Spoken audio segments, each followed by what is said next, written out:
Welcome back to the deep dive. I want to start today with a question that it feels simple on the surface, but if you actually sit with it for a couple of minutes, it just starts to unravel everything you think you know about your daily life. Yeah, it's one of those. It's a question about geography, but it's also about psychology. It's the kind of question that keeps philosophers awake at night, for sure. Exactly. The question is this: how do we define the world?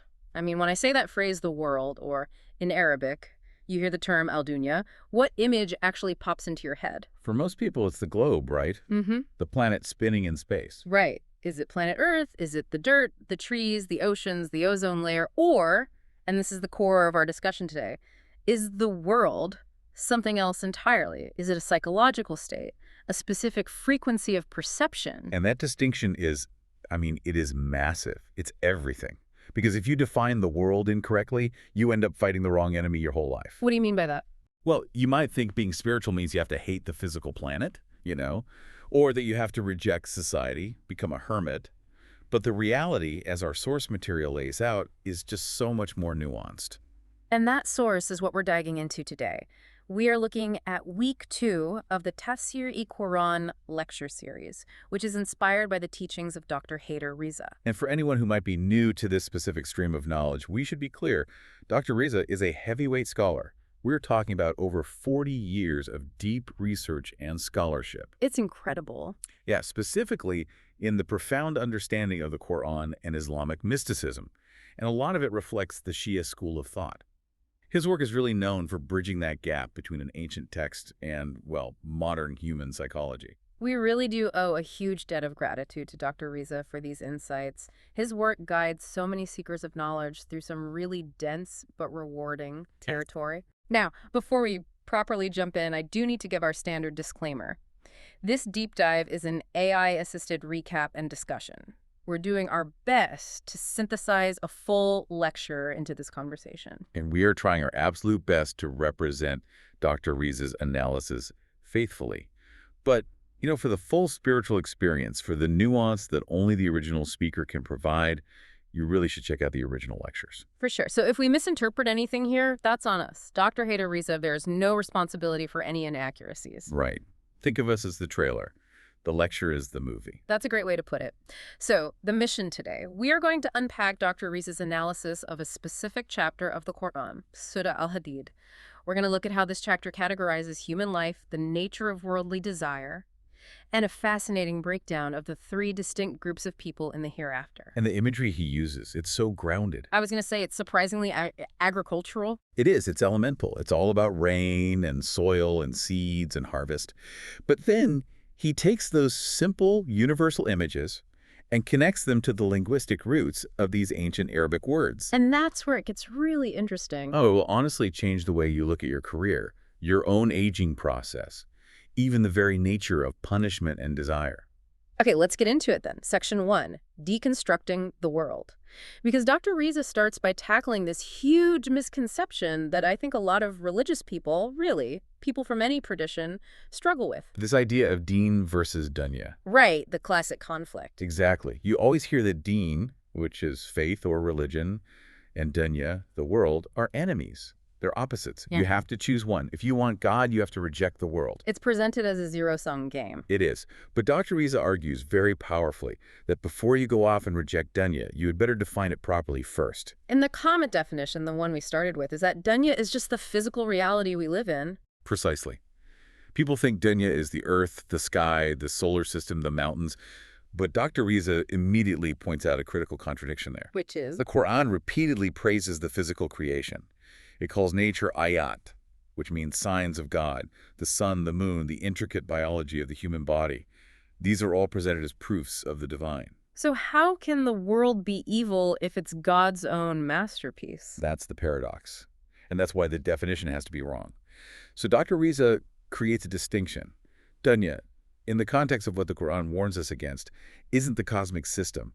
It is a specific mode of living. A mode of living. So it's not a place, it's a state of mind. It's a perception. It is the psychological relationship you have with your surroundings. You can live on the earth, you can utilize the resources of the earth, but not be of the dunya. Okay, that's a huge shift. It is. The dunya that is condemned is that mindset where you view this temporary, fleeting life as the final destination. It's when you treat the bridge like it's a permanent home. I like that. Treating the bridge like a home. So, to explain what this dunya mindset actually looks like in practice, the lecture breaks down 5 distinct stages. They're listed right there in the Qur'an. And what's amazing is that it's almost like a developmental psychology chart for the human ego. It maps perfectly onto the human life cycle. So what are they? The Qur'an lists them. First is play, then amusement, then adornment, then boasting, and finally, rivalry and accumulation. Let's walk through these because I think everyone listening is going to see themselves in at least one of these phases right now. The first stage is play, or laib. This one is pretty straightforward. It corresponds directly to childhood. Think about a toddler. When a child is playing with their toys, to them it is the most serious thing in the universe. Oh, for sure. You try to take away that toy truck. And it's the end of the world. They are devastated. To them, that little plastic truck is reality. But in the grand scheme of things, we know it's just love, it's imaginary, it has no real lasting consequence, it's a simulation. Okay, but we grow out of that, right? We stop crying over toy trucks. We do. But the question Dr. Riza poses is, do we really grow out of it? Or do we just swap the toy for a more sophisticated one? We move to stage 2, amusement or law. And this would be the teenage years. Youth, adolescence. Exactly. Linguistically, Right. law implies something that occupies you and distracts you from what is essential. Yeah. This is the age of video games, movies, just hanging out, endlessly scrolling social media. It's about killing time. It's about killing time. It's about being entertained to avoid thinking about the heavy stuff, about purpose, about mortality. It's distraction as a way of life. Then we hit early adulthood, maybe our 20s. The lecture calls this phase adornment, or zina. This is the aesthetic phase. It's where we become obsessed with how things look. It's all about decoration. The clothes we wear, the car we drive, the perfectly curated Instagram feed. How we present ourselves to potential partners or employers. Right. We are decorating the exterior. We're polishing the container without much thought for what's inside it. It's all about appearances. I feel like a lot of our modern culture is just permanently stuck right there in that zina phase. It's a huge part of our economy, for sure. But then, for many people, it gets more serious. You move into stage 4, boasting, or tafakkur. And this is? This is full adulthood. This is the career phase. Tafakkur is all about pride and establishing a hierarchy. I have this degree from this university. I am the vice president of sales. My family comes from this particular lineage.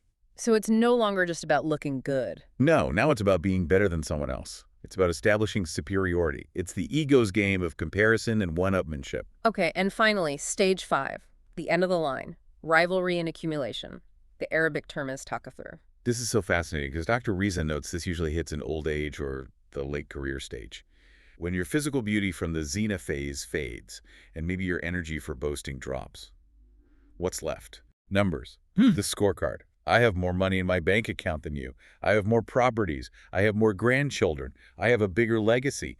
It becomes this desperate grasp for a kind of immortality through quantity. It's hoarding. It's pure hoarding. It's accumulation for the sake of accumulation. So Dr. Biz's point is that if your consciousness is locked into just these 5 things, playing, being entertained, decorating, bragging, and hoarding, then you are living in al-dunya. You're not really living a human life. You're just running a biological script that's common to all higher animals. You're trapped in the matrix of what he calls the vegetative cycle. And speaking of vegetation, that leads us directly to the central metaphor of the whole lecture, this parable of the rain from Surah Al-Hadid. This is where it all comes together visually. This image really stuck with me. The verse describes rain, and it uses a specific word, gaith, which implies a heavy, life-giving, relieving rain after a long drought falling on the soil. Right. And then what happens? The plants grow. And the verse says this growth delights the kuffar. Now, hold on. This is a crucial point. Because usually when anyone hears the word kufar or kafir, they immediately think of the theological definition. A non-believer, an infidel, someone who rejects God. Exactly. But Dr. Riza says that's not what it means here in this context. No. And this is the beauty of digging into Arabic etymology. The root letters KFR literally mean to cover or to hide. Oh, to cover. So in a theological sense, a kafir is someone who covers up the truth that's already inside them. But think about it in an agricultural sense. Who is the one who covers? The farmer. He covers the seed with soil? Exactly. In classical Arabic, farmers were called Kufar, the planters, the covers, the seed. So the verse isn't necessarily making a religious judgment here. It's describing a universal human scene. The rain falls, the crop shoots up, it's green and lush, and the farmers are impressed. They look at their fields and they think, yes, we made it. This is success. Look at how green and beautiful it is. But then, the turn. There's always a turn. There's always a turn. The season changes. The verse continues. The plant grows, it reaches its peak, its most vibrant green, and then you see it turn yellow. It dries out. It withers. It withers. And finally, it becomes hutama, which means broken, dry debris. It becomes dust. It crumbles back into nothing. It crumbles. And Dr. Riza's genius here is applying this exact cycle to everything in the material world. Yeah. It applies perfectly to the human body. We have our spring rain. We grow from a tiny seed. We flourish in our youth. That's the Zaina phase. We reach a peak of strength and beauty. And the farmer, our ego is delighted. We look in the mirror and we're impressed. We are. But then, inevitably, we turn yellow. The gray hairs start showing up, the wrinkles, the loss of energy, the aches and pains. It's the unbreakable law of the Dinya. We turn yellow, and eventually, the body itself becomes hutama. Dust to dust. And he says this applies to careers, too. Absolutely. Yeah. You plant the seeds of your startup, you get the funding, that's the green shoot. Yeah. You reach the peak of the market, you're on top of the world, and then the market shifts, a new technology comes out, the company declines, and eventually it's just a footnote on a Wikipedia page. Dust. Wow. That is a heavy realization. We spend so much of our life energy polishing things that are scientifically, fundamentally guaranteed to turn to dust. That is the trap. Yeah. That is the essence of the Dunya mindset. We fall in love with the green phase, and we live in denial of the inevitable yellow phase. We attach our hearts, our very identity, to the vegetation. So the vegetation rots, our hearts break with it. So why do we do it? I mean, if deep down we know everything fades, why are we so obsessed with chasing it? This brings us to section 2, the psychology of more. Dr. Riza talks about this illusion of satisfaction. Yeah, he uses an analogy that is just brilliant in its simplicity. It's the analogy of taste. He asks the audience, how long does the pleasure of a truly delicious meal actually last? Only while it's on your tongue, a few seconds. Precisely. The moment you swallow, the sensation is gone. It's over. And at that point, whether it's 5-star gourmet meal or just a piece of dry bread, once it passes the throat, the biological utility is roughly the same, and the pleasure sensation is 0. But we spend hours planning meals, earning money to buy expensive food, cooking it, taking pictures of it, all for a sensation that lasts, what, maybe a total of a few minutes? And because that sensation fades instantly, what is the predictable human response? We want more. We want more. Yeah. This is that concept of talk-it-through again. Because physical pleasure is fleeting by its very nature, we try to compensate with quantity. I need another bite. I need more money because the satisfaction for the last paycheck didn't last. I need more status because the last award feels empty now. We're trying to fill a bucket that has a giant hole in the bottom. A bottomless pit. And this is where Dr. Riza connects this psychological state, this constant internal screaming for more, to something truly terrifying. He connects it to hell. This was, for me, one of the most profound moments in the lecture. He references the Quranic description of hell, Jahannam. He does. Specifically, a verse where hell is asked on the day of judgment, are you full? And hell itself responds, Hal min mazid. Is there any more? Wow. So that internal voice, that gnawing feeling of I need more, I'm not full yet, give me more, that is actually mimicking the voice of hell. Dr. Riza argues that this insatiable psychological state is a manifestation of hellfire. Living solely for worldly accumulation is, in essence, living in a state of hell on earth. That insatiable hunger is the fire. It's a fire that can never be fed enough. So you're not just going to hell, you're becoming hell. You are cultivating that give me more frequency within your own soul. If you practice that your whole life, then that's the reality that crystallizes for you in the next life. It's not a punishment from outside. It's the natural consequence of the state you nurtured inside yourself. That completely reframes things like consumerism or ambition. It's not just a bad habit or materialism, it's a spiritual pathology. It is. You are aligning yourself with the frequency of perpetual, unsatisfiable hunger, the frequency of destruction. So if this dunya is just crumbling vegetation and this state of insatiable hunger, what is the alternative? We have to talk about the afterlife, the akhirah, but Dr. Riza redefines this too. It's not just the place we go after we die. No, it's much more subtle than that. Yeah. He uses this specific Quranic term, dar al-akhirah. The word dar means home or residence. And he contrasts this directly with the world. The world is not a dar. The The world is a passage. It's a hallway. It's a bridge. He uses the analogy of a school. You don't live in a hallway. You pass through it to get to the living room, the actual residence. The problem is we treat the hallway like it's the master bedroom. We start decorating the hall. We put up expensive wallpaper. We set up a bed. We try to get comfortable. And then we are absolutely shocked when our time is up and we get kicked out of the hallway. We cry, it's not fair.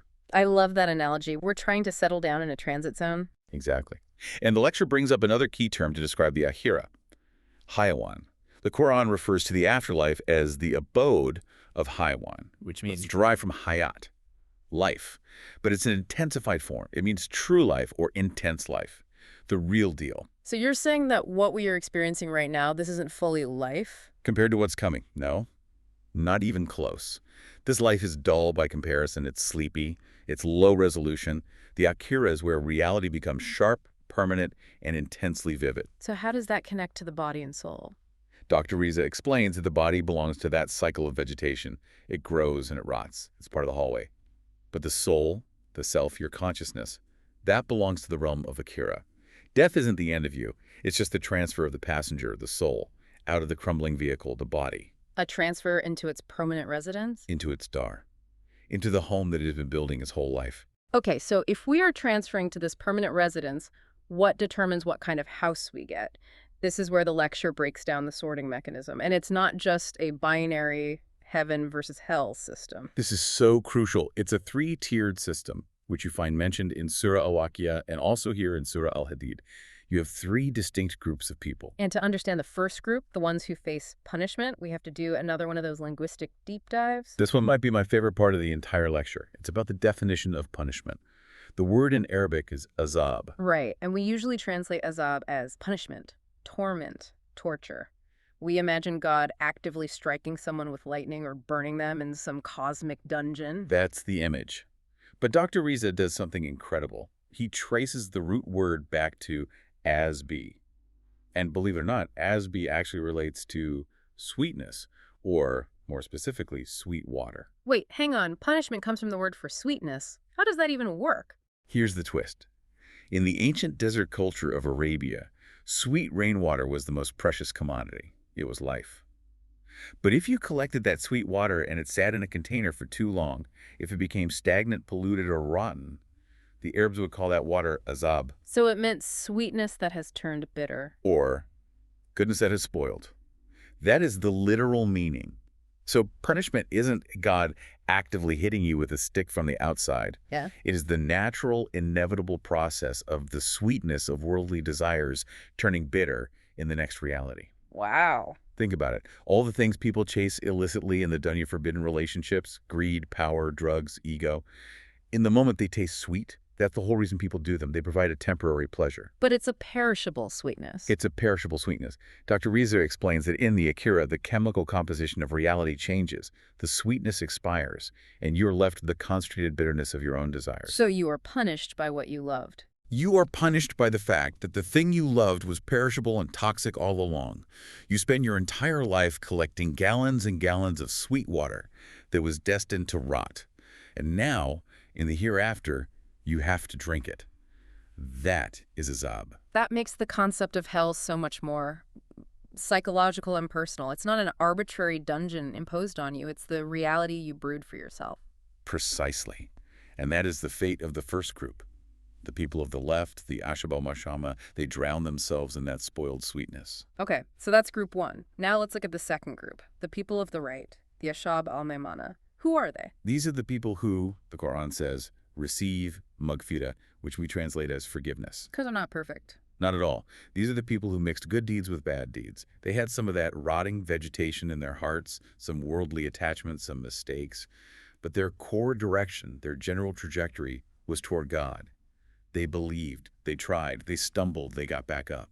So they need a kind of spiritual cleanup before they can enter a state of peace. Yes. Forgiveness, or maghfirah, the root word implies covering or cleansing. It's as if their spiritual slate needs to be wiped clean. They need to have those rotten seeds of worldly attachment washed away so they can enter the gardens of peace. They make it, but they need divine mercy to get across the finish line. Okay, so you have the people of spoiled sweetness and the people who need cleansing. And then there's the third group, the elite group. The foremost, Al-Sebaquin.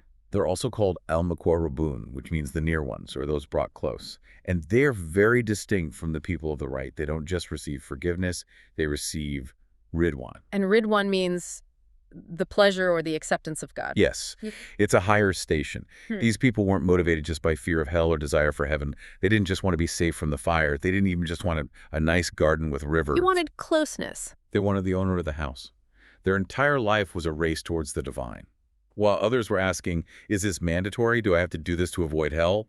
They were asking, what can I do that pleases you? What brings me closer to you? They raced ahead in doing good. They raced ahead, and the lecture identifies the prophets and the Ahlul Bayt, the Immaculate Family of the Prophet, as the ultimate leaders and standard-bearers of this group. They set the pace.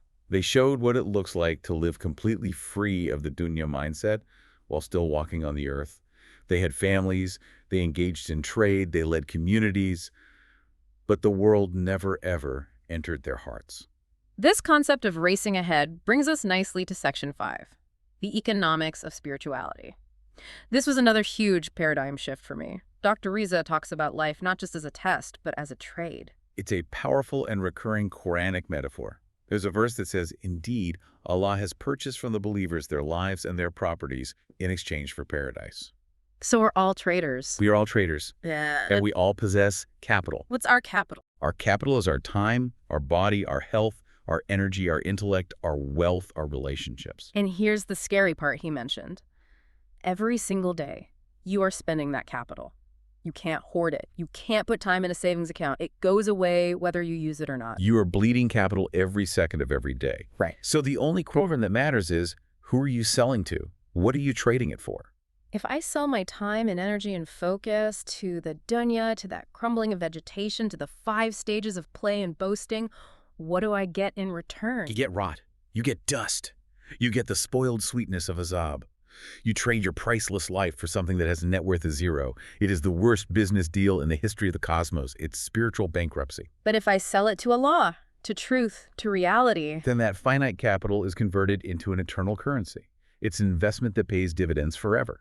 And Dr. Riza gives a very practical, down-to-earth example of this, raising a child. okay, walk us through that trade. Okay, so you have a child. You spend your money, your time, your sleepless nights, your capital raising them. Now, you could do this with one of 2 intentions. Intention A, I want my son to become a doctor, so he's rich, famous, and can carry on my family name so I can brag to my friends at the country club. That's a worldly investment. It's pure dunya. It belongs entirely to the vegetation cycle. It feeds your ego at stage 4, boasting, and stage 5, rivalry. But the physical actions are the same. You're still feeding the kid, clothing the kid, sending them to school. The external actions are identical, but the intention, the internal direction, changes the buyer. Now consider intention B. I want to raise this child to be a servant of God, a good and compassionate human being, a source of light and benefit for humanity. What happens then? You have now converted your time and your money and your energy into an akhira asset. That child becomes what's known as sadaqah jariyah, a flowing, continuous charity. They become a walking, talking good deed that brings you spiritual profit even long after you have died. So it's all about the why behind the what. It's all about intent and direction. And this leads to a massive realization. Heaven and hell aren't just places we are waiting to go to after we die. They're realities we are actively building inside ourselves right now. Dr. Riza emphasizes that our actions, our intentions, our thoughts, they crystallize into these forms. You are, at this very moment, constructing your home in the Akira. Every choice you make is another brick. Every intention is part of the blueprint. That is both incredibly empowering and also a little terrifying. It makes you want to stop everything and audit your construction site immediately. We all need to check the foundation. Is it built on the solid rock of reality or on the sinking sand of the dunya? Now, speaking of construction sites and these incredibly high standards, there was a really important point raised in the lecture that came from the Q&A session. It's about role models. Yes, this is such a common question. Someone asked, are the prophets and the imams too perfect? Is it even possible for a normal person to be like them? It's a classic sentiment. We put these holy figures on such high pedestals that we can't even see them anymore. It becomes, well, I'm just a normal guy. I have flaws. I can't possibly be like Imam Ali. And Dr. Riza pushes back on this hard. He does, very strongly. He argues that if they were impossible to emulate, God sending them as examples would be a futile act. It would be a cruel cosmic joke. Here is the standard of human perfection, but by the way, you can't reach it. Good luck. Right. It makes no sense. He mentions that God could have just sent angels as messengers. Exactly. If the standard was just abstract, non-human perfection, send an angel. But God specifically sent human beings, people who ate food, who walked in the markets, who felt pain, who faced betrayal, who lost children. He sent them specifically to prove that human beings made of flesh and blood can achieve this supreme level of spiritual elevation. And you pointed out something interesting in your notes about why we put them on these pedestals. It's actually a psychological cop-out, isn't it? It's a very clever defense mechanism of the ego. Yeah. If I convince myself that the prophet is absolutely perfect and basically divine and I am just a weak, pathetic sinner, Yeah. then guess what? You don't have to try. I don't have to try. I can excuse my laziness, my anger, my greed. Oh, I can't be that patient. I'm not Imam Hussein. It allows us to feel good about loving them and praising them without shouldering the difficult burden of actually following them. Ouch. So the love becomes a substitute for action. The praise becomes a substitute for emulation. Dr. Riza says the real goal isn't necessarily to reach their exact level because they hold a unique station. But our direction must be aligned with theirs. We must be walking on the same path, even if we are 1,000 miles behind them. We must strive to acquire their traits, their compassion, their integrity, their courage. That reframing is so important. It's about direction, not destination. Mhm. And that aligns with another major point from the Q&A, this idea of labels versus reality.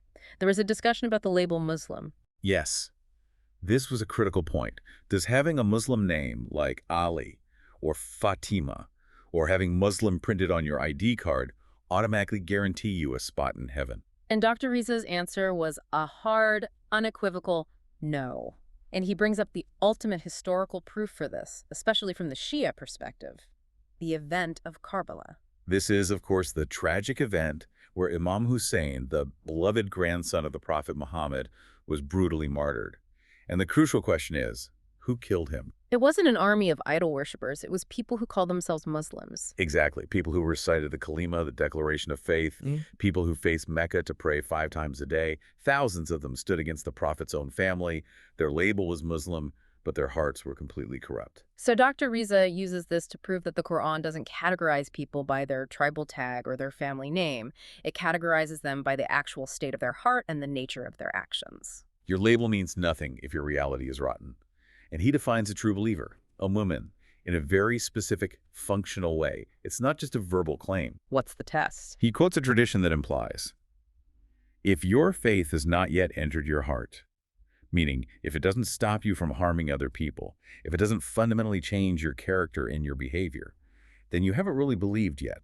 You've just signed up for the fan club. Faith is a safety mechanism for others. That's the litmus test. If people are not safe from your tongue and your hand, you are not a believer no matter what you call yourself. That is a very high bar. So how do we succeed? If the world is a trap and our labels don't save us, what tools do we actually have to navigate this? The lecture identifies 2 primary tools that every single human being is given: fitra and awul, or knowledge. Let's break those down. Fitra is our innate nature, right? Our factory settings. That's a perfect way to put it. Think of fitra as the pre-installed software.